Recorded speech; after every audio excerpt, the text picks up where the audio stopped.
Hey guys, welcome to Tech Team channel. Hope you guys having a very nice day.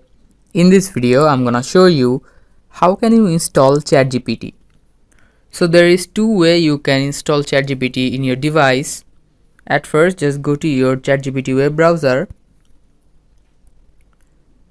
Now click the top right, the three dot icon. Now here you can see this option, add to home screen. Just click on it.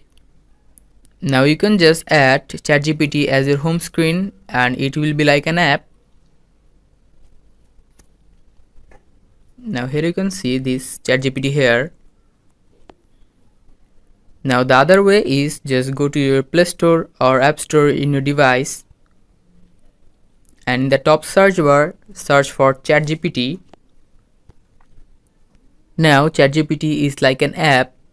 I have already installed this app. You can just open it, and after opening this you can just use this app as ChatGPT. So guys, that's how you can install ChatGPT in your device. Hope you find this video helpful. If you find this video helpful, then give a thumbs up and don't forget to subscribe Tech Team channel. Thank you very much for watching the video.